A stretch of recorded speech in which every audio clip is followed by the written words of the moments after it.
think Mercy's such a valuable film. I think it really will have an impact in inspiring people to make changes to their lifestyle and hopefully go vegan.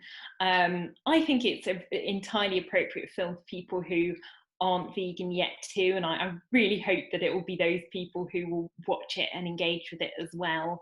I think one of its major strengths is giving people a new way to empathise with animals. I think that's one of the major challenges that we face as advocates, and because the numbers involved in farming are so huge, it can be difficult for people to visualise those animals as individuals, and also to empathise with them, because some people just see them as sort of farm animals food, rather than realising actually they're just as sentient as cats and dogs and more popular animals. So I think by having people playing the roles of those animals, it's a really powerful way for people to actually make a connection, empathise with them, and hopefully start to kind of question their lifestyle, food choices a little bit, and think about what changes they can make.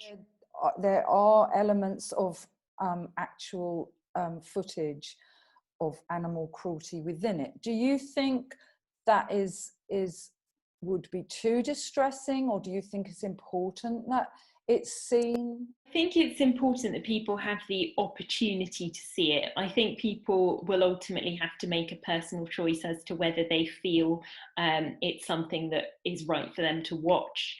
I'm aware it's obviously extremely distressing and can have a profound impact on people watching footage that's that horrific and distressing, and that's why we always sort of make sure that we have very clear warnings amongst when we put footage out, so that people know if they feel for whatever reason it's not right for them to be watching that, they're warned and can choose not to. I would never want people to be in a situation where they feel they have to watch that. But having said that, I think if people, particularly if they are choosing currently to eat meat, then they sort of have a right to know the reality of how that's produced and to have the choice to find out more about it and to watch some footage. I think that that's definitely something that should be available to people. The films from our undercover investigations are all on our website, and we always make them public. They're there at the moment, but also when we do a fresh undercover investigation, we always put that out as well, and it's often featured in the media. The media, again, are of course careful about how they portray it and always make sure that there are warnings and so on, as we do too, because we obviously wouldn't want a child or someone else who really, you know, may not want to watch that footage sort of being confronted with it without having a choice. But I think it's really important that it is out there, and that even if people don't feel they can bring themselves to watch the footage, they have an awareness that it is there and it does contain horrific scenes, and that I think will still have an impact on what choices they make about their food. Juliet Galatly, founder and director of Viva, said, "3/4 of the world's new and emerging infectious diseases come from animals, mainly from trading in wildlife or from factory farming. And it's my fault. I'm responsible. I'm the consumer, paying them to do my dirty work that could endanger us all."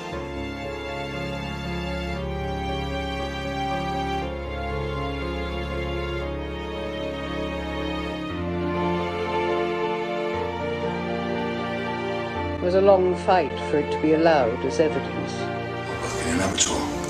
It's my first day. I remember being born.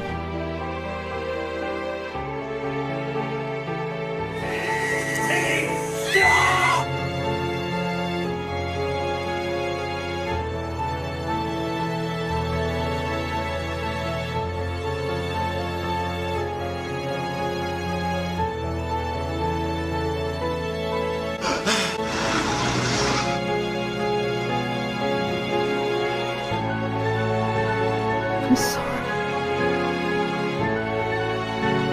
The United Nations said a global shift towards a vegan diet is vital to save the world from hunger, fuel poverty, and the worst impacts of climate change. I remember being born. I do.